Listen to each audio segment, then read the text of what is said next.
Hey folks, welcome to Good Story Live. It is Thursday, October 20th of 2022, and I'm joined as always by Ginger Crosby. Ginger, how's it going? Great. How are you today? I'm doing excellently. It's wonderful to do the show with you yet again here in October, which I mean, the leaves are changing. The temperature's cooling down here in the Midwest. How about where you are? Same. We got the leaves falling down. My backyard is getting ready to be a blanket of leaves. There we go. Yes, it'll be raking time before you know it. Folks, we're very excited about our guest today. She is a very accomplished musician, just came out with an album that one of the tracks was played on a TV show. So that's not something you hear about every day. Alie Byland is joining us. Alie, how are you? I'm good. How are you guys? Great. Very excited to chat with you.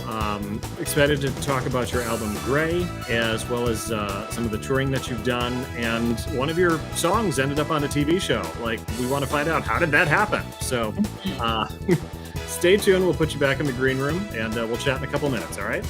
Okay, sounds good. All right, folks, what do you say? Let's get the show on the road. Sound good to you, Ginger? Mm-hmm. As always, let's do it. Let's do it. This is Good Story Live.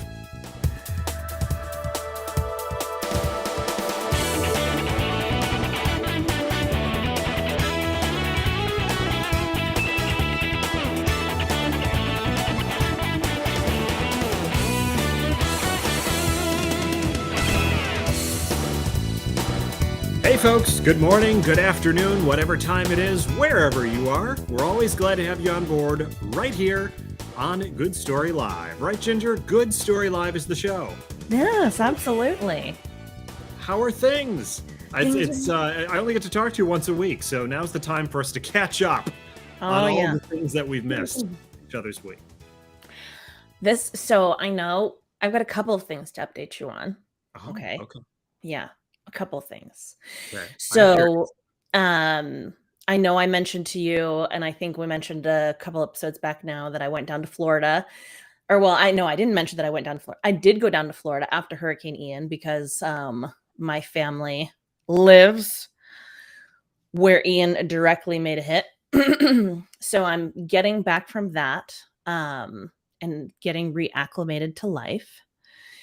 Having been down there, it was crazy to see. I don't think anything ever prepares you for that level of destruction of like your hometown. Yeah. But down there, I'm surprised there wasn't road closures and things impeding your ability to get to Fort Myer, because that was kind of the epicenter. Yes. And I was concerned about that initially, because there was some flooding on the interstate and whatnot. But I was able to make it down there. I kept checking the FDOT website, as well as Florida 511 or 511, which are great places to check for actual current traffic updates versus Google Maps or anything like that. Now you know. Now you know, folks. But so it's this is just setting the scene for this other part that I want to update you on. Okay, so that was its own kind of crazy. So yesterday, I'm out running errands with Annabelle, who's our au pair, if we haven't mentioned. We'll talk about that another day as well. What's an au pair, Ginger? What's an au pair? An au pair is like a live-in nanny. A live-in nanny. So like a Fran Drescher. Yes, like a Fran Drescher. Yes, okay. Yes, very much. But that is still not where we're getting. Oh, sorry. Yeah. Oh, no, it's okay. It's okay. Pardon me. Still dealing with some seasonal allergies and a cold. Anyway, this is very scattered. I'm going to pick up the kids with Annabelle, and I get a call from Kevin. And he's like, hey. So I was coming back from my walk, and as I was coming around to our backyard, I heard all of this commotion. I was like, huh? He's like, yeah, there were something was squawking, screaming, squawking. And he's like, I get to the backyard and I look up and I see there's this falcon just chilling in one of our trees in our backyard, just staring at Kevin, squawking or screeching. Maybe screeching is a more accurate word. Okay. He's Either like, way, I think we know the sound you're referring to. yeah, you get the sound that I am referring to. So Kevin's like, what the heck is this bird like freaking out about? And he starts looking around. And we have this soccer net in our backyard for Grayson because he started playing soccer this year. We wanted to kind of let him practice and kick the ball around at home. Kevin looks over, and entangled in this soccer net is an owl Oh, wow. that has just caught and killed its prey, a rabbit. Wait, so the rabbit's in the mouth of the owl, which is tangled up in the net of the soccer net? Yes. Oh, Yes. And it's not just like caught, like, I mean, it is tangled and mangled in this net. And Kevin's telling me, I'm like, what did we do? Like, what the heck do you do? So we start thinking about it, right? We're like, okay, we can call animal control. Like, that was the first thing that came to mind. Animal control is not licensed to deal with things like this, so they were no help. What? I thought that's their whole thing. I thought so. Yes, I thought that was their whole thing as well. An Apparently endangered not. owl or what? What? I don't know if it's the fact that it was an owl. I have no idea what the parameters for why they weren't able to assist. They were like, and they told us to call another state department, essentially. Well, at least We they gave called- you a referral. They did. Yeah. So we call them, and they also are unable. They don't have the staff to assist us with this. This is not really something they do. So we go down this rabbit hole of like, they're referring to people to us. We're trying to find some help because we have no idea. I mean, this is a bird of prey. Have you ever seen an owl's talons? They're enormous. The whole bird is enormous. Yes. And I'm not talking like a little burrowing owl, Right. like literally big old owl. Yeah. And so no one's helping. Like, there's no one essentially that can help us. We call this wildlife refuge, and we get a voicemail, and it's like, we are completely understaffed and do not have the the staff to answer phones or do like that. So send us an email. I'm like, okay, send you an email. I've got this poor owl that's now been out there for who knows how long, just chilling in this soccer net. And every time, like, they're aware too. Like, my kids were upstairs looking at him from like the window, and he would turn his head around and just like look straight up at, like, he knew somebody was watching him. Wow. Creepy. So after spending some time trying to find somebody to help us, it's like, you know what? I'm just going to go on YouTube and YouTube. Because by this point, the children have named him. Yes. I mean, he's a pet. Like, he's staying with us now. He, she, Right. whatever it is. Mm. Like, we can't let this poor, and it's raining. We can't let this poor thing just like meet its demise in a soccer net. So I get online and I go to YouTube and I'm like, owl caught or free owl tangled in net. And fortunately, some people had posted some videos of similar things happening on construction sites or in various nets. And I'm watching and I'm like, okay, we need to grab his feet. We need some gloves. We need a towel. I'm trying like gathering the list. And Kevin's like, are we really going to do this? Like, we need somebody to come do this, right? And I was like, nobody's coming, so we're going to do it. Listening to help. Yeah. So Kevin and I spent an hour yesterday cutting a poor owl out of a net in our backyard. I started out, we got like just gardening gloves. We put on some boots. And again, we're out there in the middle of the rain, like drenched, holding his feet. I will say, like, I don't know if he just wore himself out, if he was just in a state of shock, or if he was like, finally, somebody's coming to help me. Yeah. And did he let go of the rabbit, or was the rabbit still? So, oh yeah, the rabbit was next to him. The rabbit is also still tangled in the net in the backyard. We haven't dealt with that. That is a scene. I have pictures. No. Fortunately, folks, we don't have the photos here today. Fortunately, I didn't want to give too much of this away before we hopped on today. Because Yeah. Did not hear this story. Jesse has not been primed for this story. He had no idea where this was going. But yeah, so garden gloves, shears, and I'm holding his feet and like covering his head with a towel and kind of like petting him, trying to keep him calm. Did Because the he reason like that? I don't know. Where do owls like to be scratched? I mean, he was fine. Okay. Part of the reason that it took us so long to get out there was because Kevin was like, he's making this clicking noise. Like, I don't even know how to describe the clicking noise, but he's like opening his mouth like and making this clicking noise. I'm like, okay. But again, I'm like, have the blanket or the towel over his head, and I'm just kind of like trying to keep him still. And Kevin was cutting away, and then we switched positions, and Kevin was holding him, and then like moving. Like it's not just we couldn't just leave him in the one position and cut because everything was tangled. He had it around both of his wings, and he was on one side of his body, so we had to flip him over and do the other side. And we finally get this poor thing out and all of the netting off of him, and we moved the soccer net, which has been like the goal, meaning around him, that still has the rabbit tangled in it. And he's just laying there like this. I'm like, is he okay? So I go over and stand him up. I grab him again and stand him up and put him on his 2 feet. And he stands there and he kind of does this like puff out and puff down. And that was the moment that we decided, okay, we could kind of back away slowly. Yes. Yeah. And we got inside, looked out, and he was just standing there. I think I walked upstairs to go check on the kids and Annabelle. And Annabelle had said that he had scurried off into the bushes. So he moved.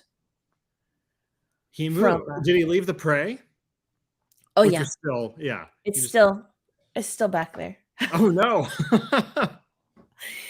So now we got to figure out what to do with that. So have you ever? I mean, it scurried away. Did it fly? Was it able to fly? I have no idea. It's not in the backyard right now. Well, folks, if you live in the greater Atlanta area and you see a owl, mostly bipedal, that's the one. Yeah. Yeah.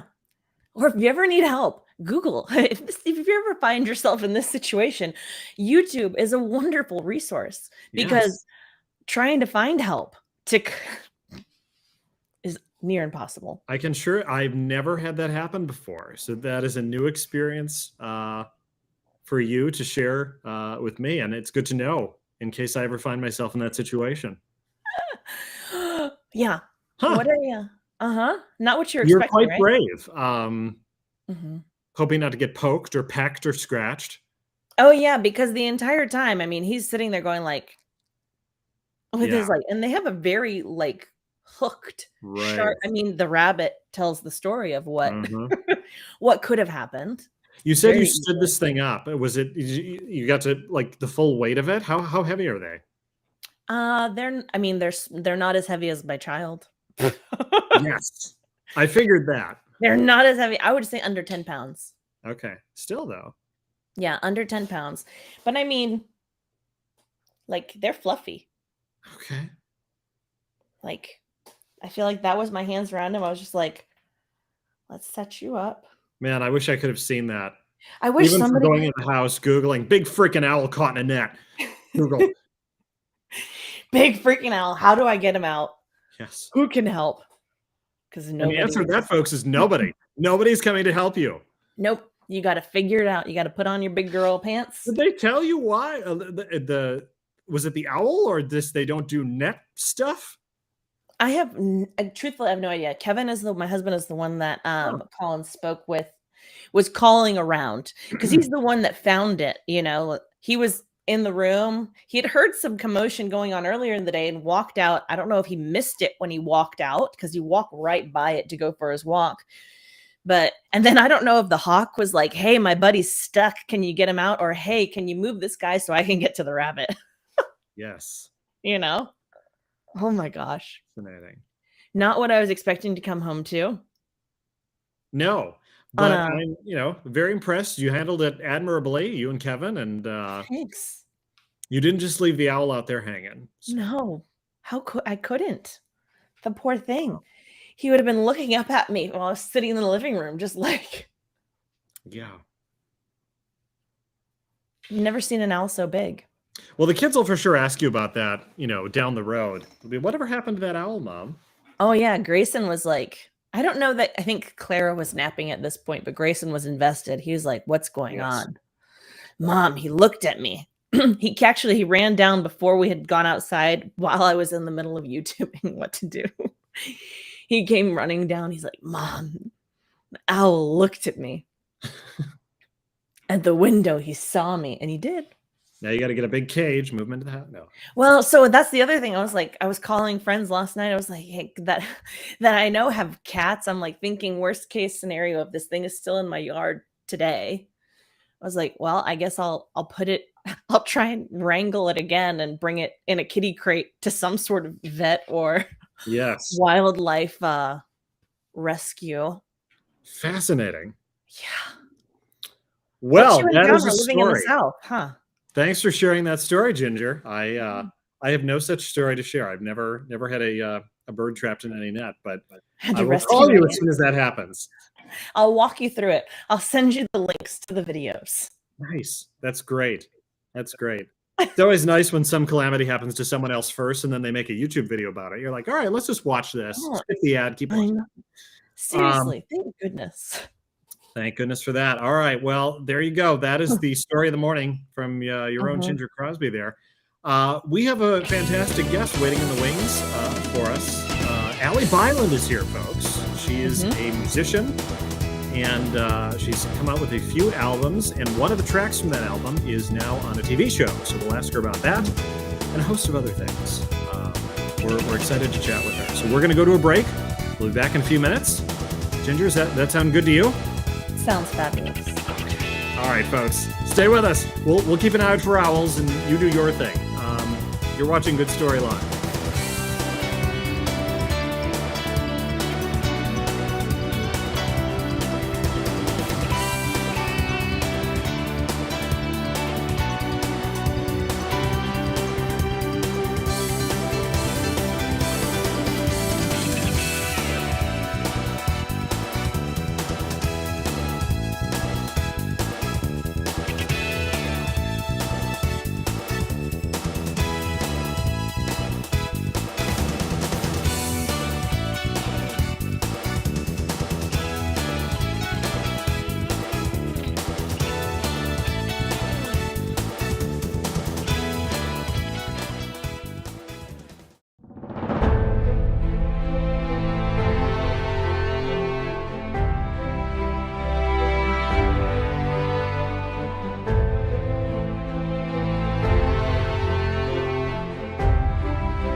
Welcome back to Good Story Live.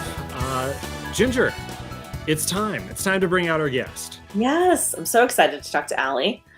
I am too. It's been a while since we've had a musician on. I love chatting with musicians. I feel like has it really been since our first episode that we've talked to a musician? I'd have to dig back in the archive. It feels like it, but I think we might be missing someone. But Spence Hood. There's a connection between our guest today, actually, and Spence Hood. Really? I met both of them for the first time at Justin Blaney's Art on the Rooftop event back when I was living in Seattle. Alie performed with her husband Jake there, and I was really impressed by what they did. And that was my first foray into the Byland brand.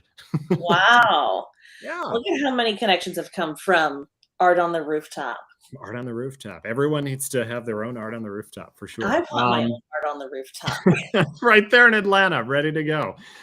Let me read a quick bio here. Byland is the moniker and the last name of Seattle-based, Albuquerque-raised singer-songwriter Alie Byland. Her latest studio record, Gray, was released in late 2020 and received recognition from outlets like KEXP, American Songwriter, and Pop Matters. After having spent a few years in Albuquerque, Alie moved back to Seattle in early 2022, where she is currently working on her second studio album with her husband and co-writer, Jake.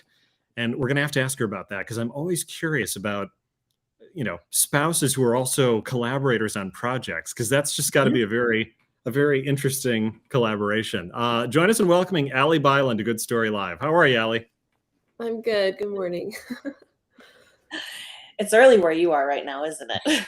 Very early. Thanks for guys- getting up so early and being on the program. We're excited to chat with you. We have a lot of questions specifically on some of your early success as you're an up and coming band and musician. But let's go back even further and talk about, when did you kind of realize that your destiny was to be this singer-songwriter? When did that occur for you? That's a good question. I don't really know. I've always played music. I grew up playing music and singing, and my first piano lesson when I was a kid was always really meaningful to me. I basically just sat down at this humongous piano, and I was a little intimidated by it, but my piano teacher, she just asked me, right now, and can you try to find one note on the piano that expresses how you're feeling in this moment, and then try to relate to the piano as how you feel. So it's an expressive instrument, of what's inside of you. So I don't know, always since that, I don't know, I was 10 years old, and I've loved expressing myself through music since then. And as far as becoming Byland, that mostly happened when I moved to Seattle. So I started writing my own music around then, and recording, and this is my third record that I'm working on right now. Now, your music is very, it's very emotional. I would almost call it soulful in a way. I don't know if you would agree with that descriptor or not, but like, how did you determine that this is the style of music that you wanted to put out there, or was it just the music that you naturally gravitated toward? I definitely grew up listening to a lot of like religious music and very expressive music, and so that was kind of what I mainly played. But when I started writing my own songs, it was just whatever came out of me. I don't know, just every record is different, and it sometimes is different than I would want it to be. Like, for instance, this new record, it's definitely different. All the songs are written like during the pandemic, and I guess I would have hoped they would have been like happier, but they're whatever they are, and I feel proud that they are very honest and genuine songs. So yeah. Yeah, and that's got to be, to allow it to just be what it is, and allow yourself to experience, right, whatever it is, and allow it to come out. I can imagine, though, like you said, that ending up with something different than what you maybe thought or your kind of expectation going into a project is. Now, you work with your husband, right, Jake? How can you share a little bit about that process, what that's like even, and how he helps and works with you on creating music? Yeah, Jake's a go-getter. He's I don't know that we would be where we are without him, honestly. Sometimes it's, working with your partner is a joy, but it's also, it's another dynamic added into your relationship to cause potential trouble, but also immense joy. And I could just imagine you and Kevin working on an album together, Ginger. What would that be like? On an album, I have no idea, being that neither of us are musically inclined whatsoever. Right. I mean, like, I can carry a note, but when it comes to instruments, and him too. Now, if we were building furniture, okay, that's all I think about is building furniture. Yes. You could probably build a piece of IKEA furniture. That's probably a better analogy. Yeah. Writing music, or yeah. Did Jake? Was he also naturally like music thing? gravitate to the type of music that you were drawn to, or did you both find this style as you were collaborating? Jake also kind of, I guess his inspiration growing up was more like country, and like folk Okay. music, I would say. So, and that definitely wasn't where I came from, but he's just really, really lyrically inclined. Jake, he actually doesn't play an instrument. He just writes a lot of lyrics, and Yeah. he had a lot of poems when we first got together. And I don't know, it's a perfect combination, really, because he he trusts me with writing melodies, and I'd say like earlier on, it was more so heavily Jake writes lyrics, Alie writes melodies and the music. But as Okay. we've been together for like over 10 years now, I feel like he can write melodies now, and I definitely write a lot more of the lyrics. So it's definitely more of a collaborative effort in that way. But um, yeah, it's cool to see how we both like grown in different areas that we weren't as comfortable in the beginning. Yeah, absolutely. And you Yeah. went back to Albuquerque, which is, where you grew up, or you were born in Denver, but you had, a lot of your upbringing in New Mexico for your album Gray. Was there a particular reason for that, of kind of that homecoming, and how did it infuse flavor into that particular album? Yeah, it definitely was a homecoming record, I think. Um, so a lot of our first record that Jake and I made like in our closet, called Desert Days, that was really heavily like based on memories of my dad who passed away. And so when we moved back to New Mexico, that was a little bit, it was basically the first time that I had lived there since he had passed. And I think it was a really healing time for me to be there. It was different than I expected it to be, but it was almost like I just needed to do it. Like I needed to live there and realize what life was like without him. And so a lot of that record was very like healing for me. And yeah, I wasn't necessarily talking about specific moments or specific memories as much as just like creating space and allowing myself to heal. And just music was my way of doing that. And I'm really thankful for that time. We lived there for 2 years, and yeah, it was really good.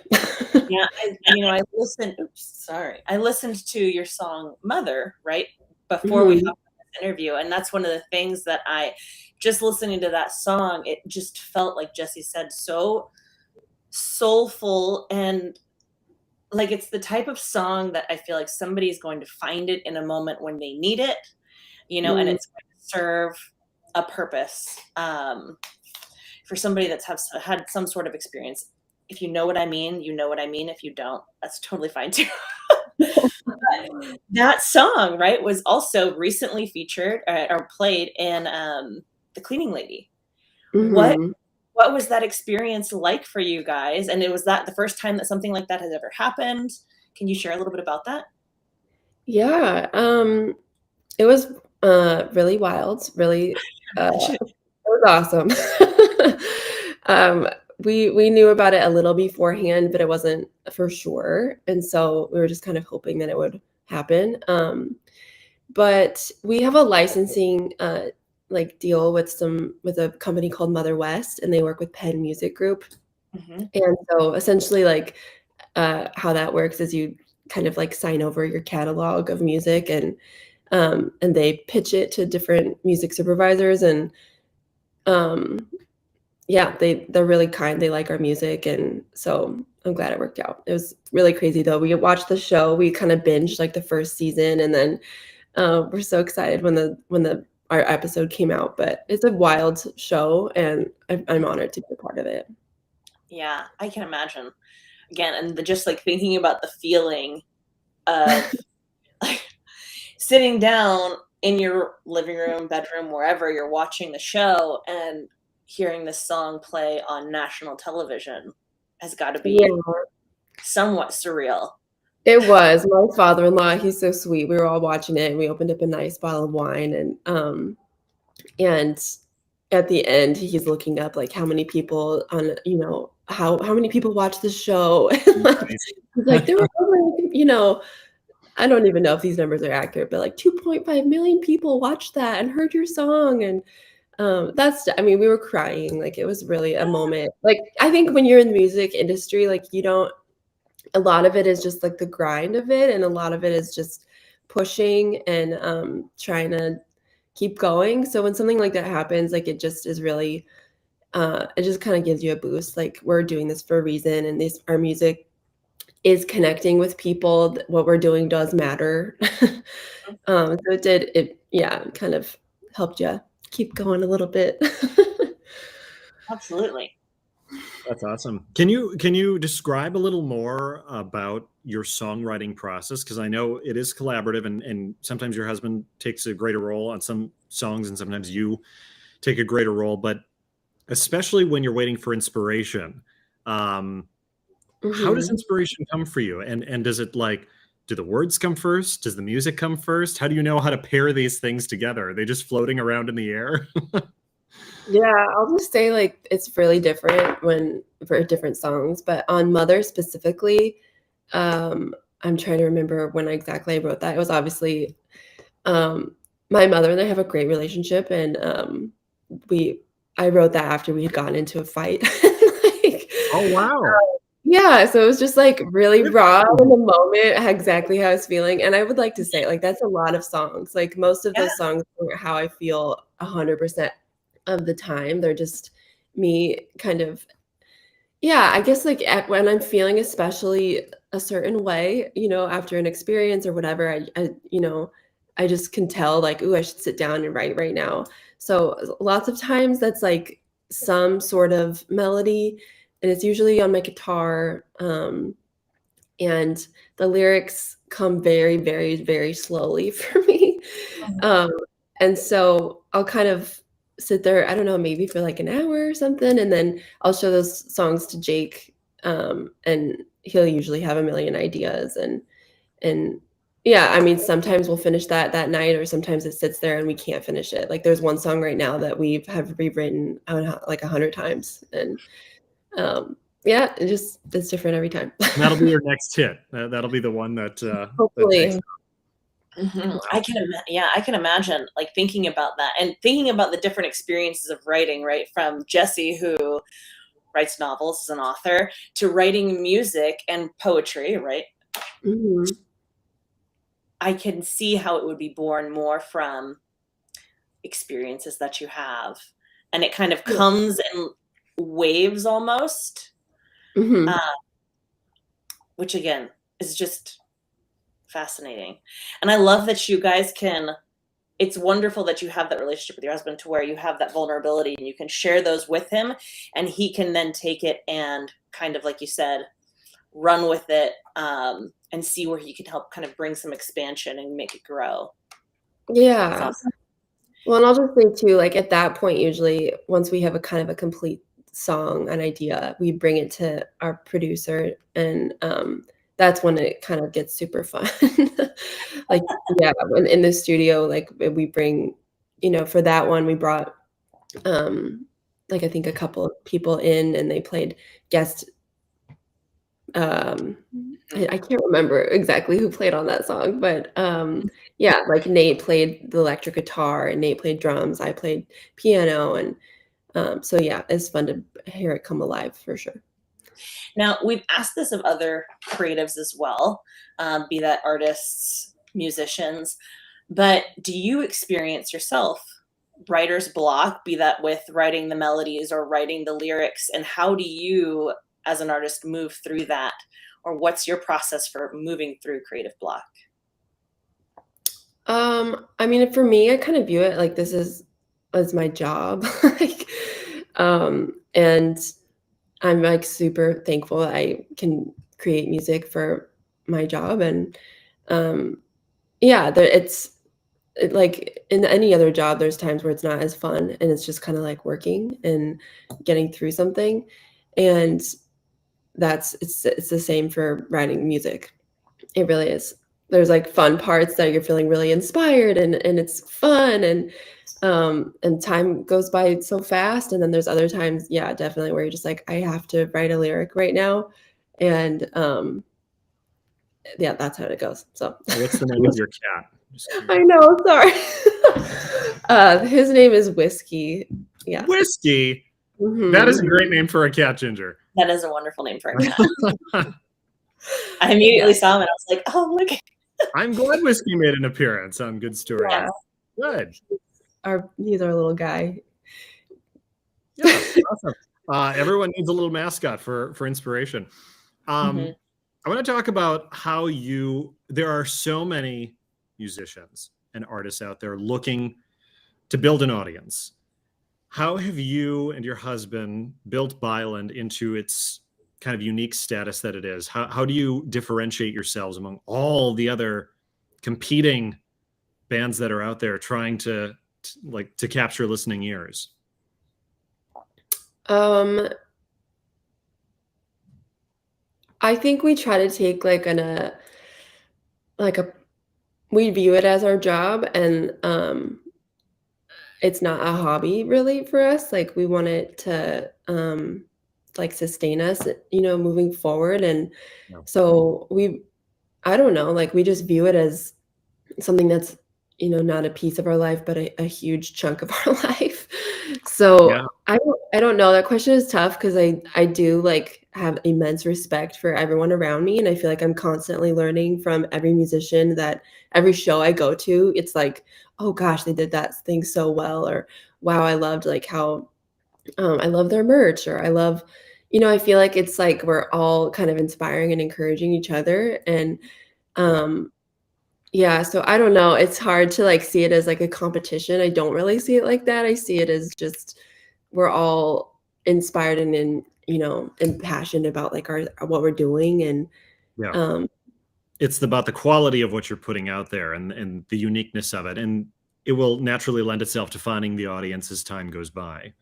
Yeah, and I'll say this too. I don't think that I used to think of this, and it would really frustrate me, but every song that I make, it's not going to please every single person. And that's what's so cool about having millions of musicians is that there is going to be a song for every person. Every person is going to have a favorite artist, and it it couldn't be just one artist all the time. So someone is filling a space for someone. It's cool. Yeah. I saw that you started touring again this past summer. You did some tours. I think you have one coming up. Did I see you're going to the Crocodile in Seattle? You're going to be performing there at some point?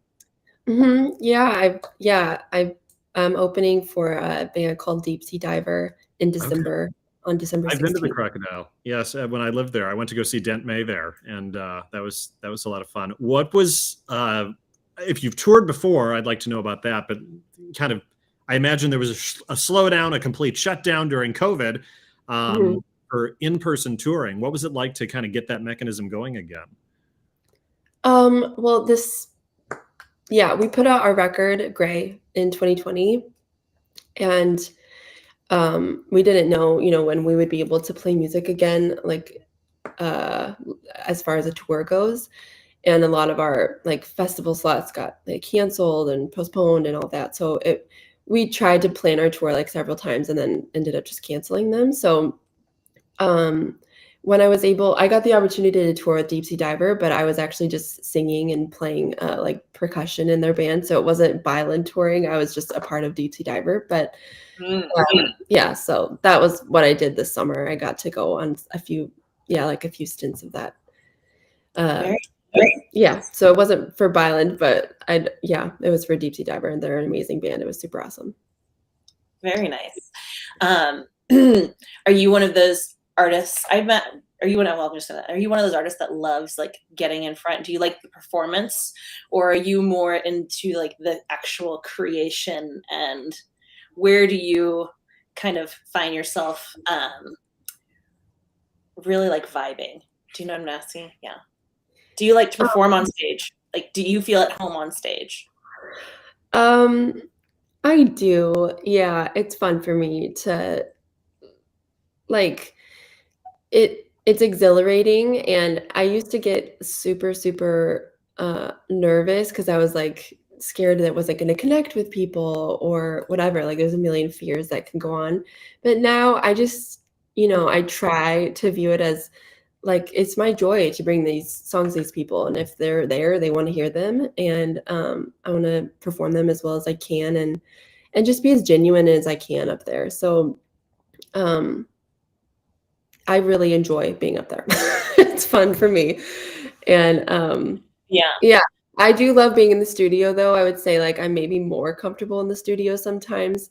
I'm I'm not like the most like extroverted human being, but for some reason when I'm on stage and I'm like singing the songs that I wrote and people are enjoying them and connecting with them, like it's the best feeling in the world. I can imagine. It's like you shift and you get to like be with the people that your music and what you're creating and putting out there is resonating with, which is wonderful.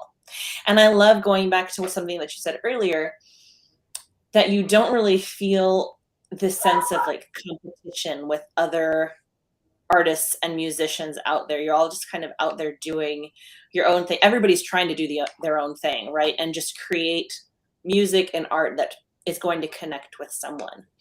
Yeah. What do you feel like, knowing that has been the biggest challenge in this industry as a whole as you've been pushing to get out there? What do I feel like has been the most challenging thing?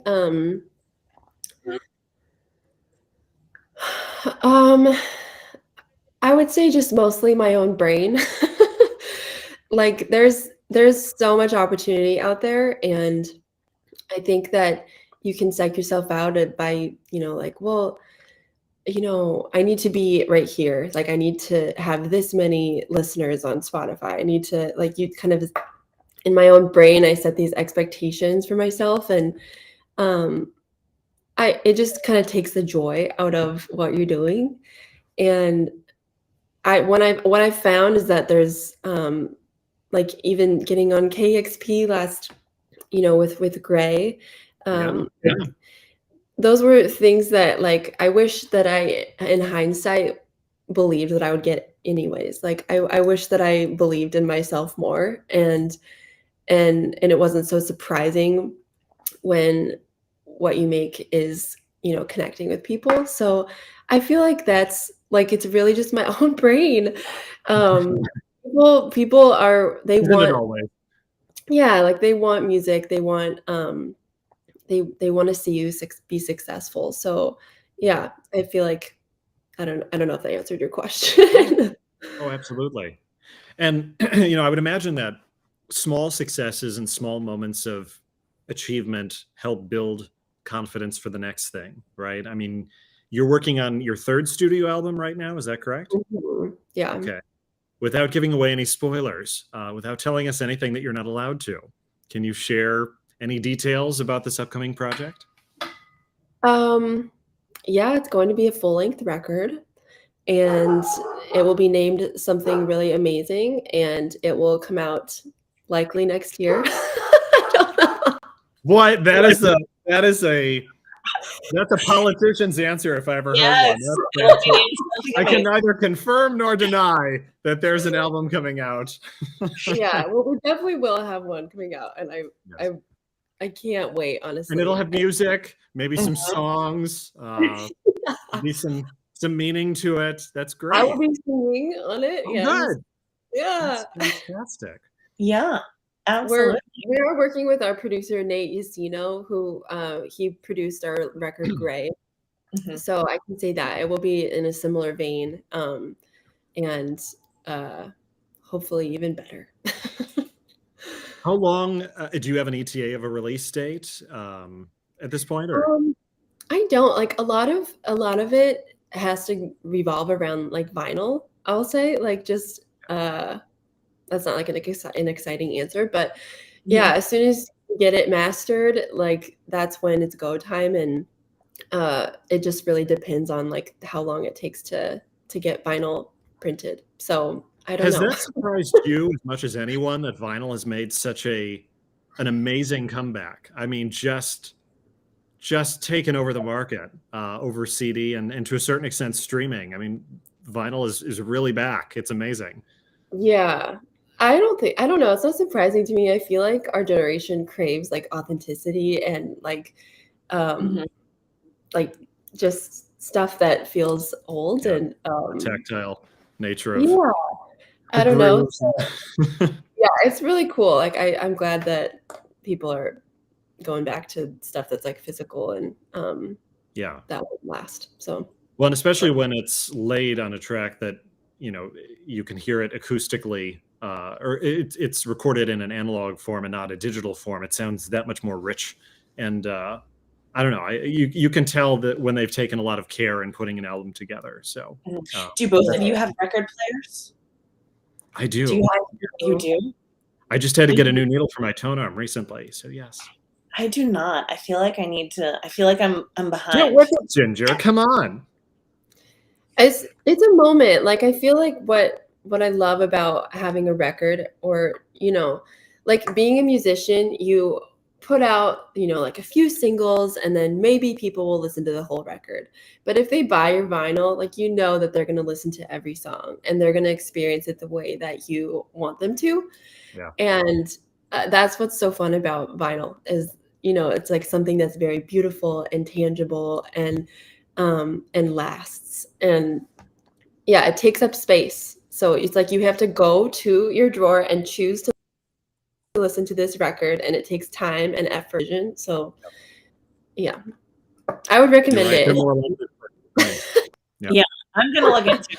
Well, and it also reminds me of like being a like preteen, sitting down with like a CD at the time, right? Because vinyls were not a thing. Like we had moved past that and into CDs, and sitting down with like the album artwork and the little leaflet that came inside, and you're flipping through it, and you're sitting down, like you said, with the intent to listen to you were excited about a song, but that song got you excited about the whole album and the experience of listening to Yeah, it. exactly. Hmm. Yeah. So now I feel like Yeah. Kevin and I are gonna have to shop around for a record player sometime.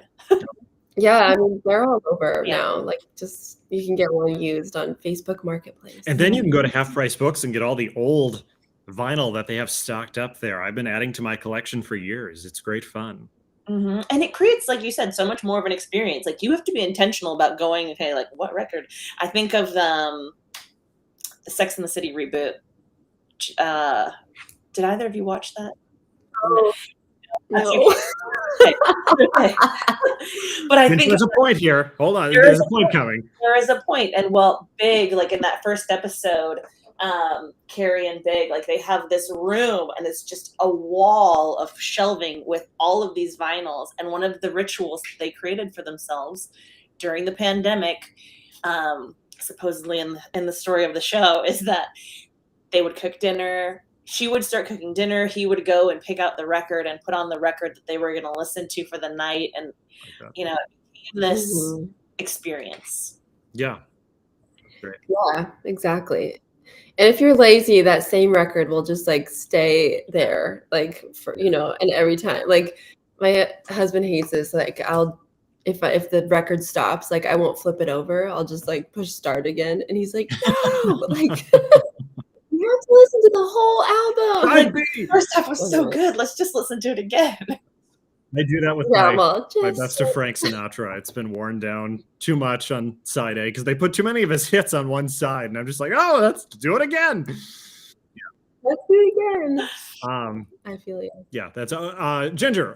Go ahead and ask our last question. You know, So, last question for you today, Allie. We ask this of everyone that comes on the show, and it's what advice, if any, would you give for the creative or the Allie maybe 10 years ago or that's 10 years old Hmm. that's just wanting to like has this passion ignited in them and they're wanting to get started?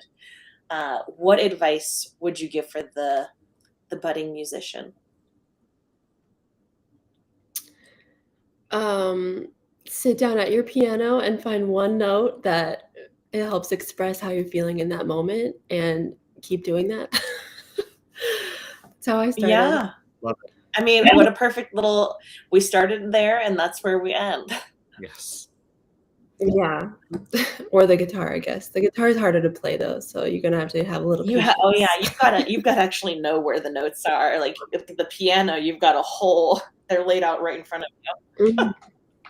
Yeah. So you've got an upcoming album next year. You've got a show coming up in December. Is there anything else that are ways that our viewers can connect with Alie Byland and Byland? Yeah, definitely come to our show at the Crocodile on December 16th. And also it's a 2-night event, and our friends Vekoma are opening the second night with Deep Diver, and it's going to be a very fun Christmassy show. So yeah, that's the next show we have coming up.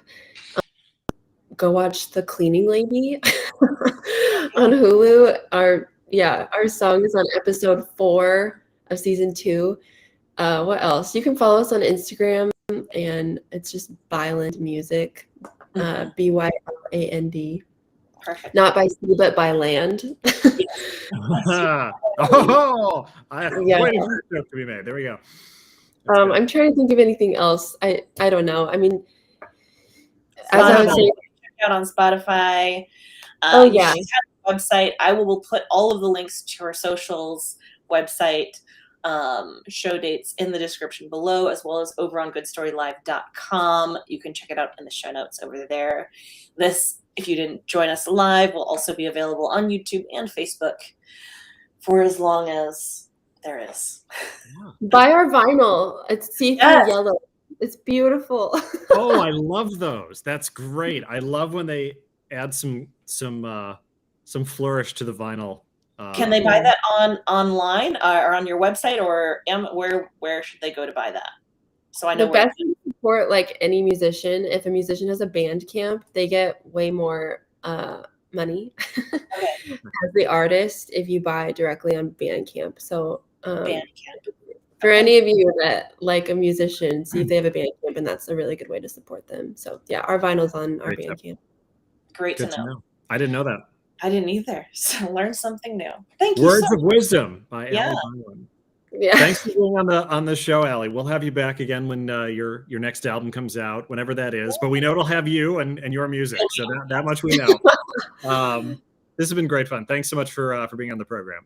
Yeah, thank you, Jesse and Ginger. Absolutely. Bye. Alie Byland, folks. Go out and check out her website. All the links are below. Check out her music and go see her at the Crocodile. The Crocodile's fun. I've been there. It's a cool little sort of dive joint. I did there many years ago. It was great. It sounds like a neat little joint, to check out. If I ever make it up to Seattle, if I ever make it to the Washington area, I know you can give me all the places to check out. Yes, absolutely. I can help you with that. And right now, Ginger is frozen in a very well, I guess good it's a place. thing Though you don't look terribly weird because you just oh no, she's still there. At least you have a smile on your face. That's half the battle. There we go. She'll come back in a minute. Folks, we got to go. This is the end of the program. I hope you check out our website, goodstorylive.com. And Ginger is back. You and I were doing the same thing. I had no idea what was happening. I was like, I don't know if Jesse's talking. I don't know if I'm talking. I don't know which one of us you can hear. Maybe Allie's taking over the program and it's her show now. Thanks so much for joining, folks. Yes, and we are going to try to have Linda Cordair on next week. We were going to have her on a few weeks ago. She had family down in Florida that she needed help as well. A lot of people did, so completely understandable. Our goal is to have her on next week. We're very excited to talk about her art and her gallery. She has two, not one, but two art galleries. One in Wyoming, one in California. So, wild time. Ginger, thanks as always. It's been fun. Yes. See you next week, all right? Bye, folks.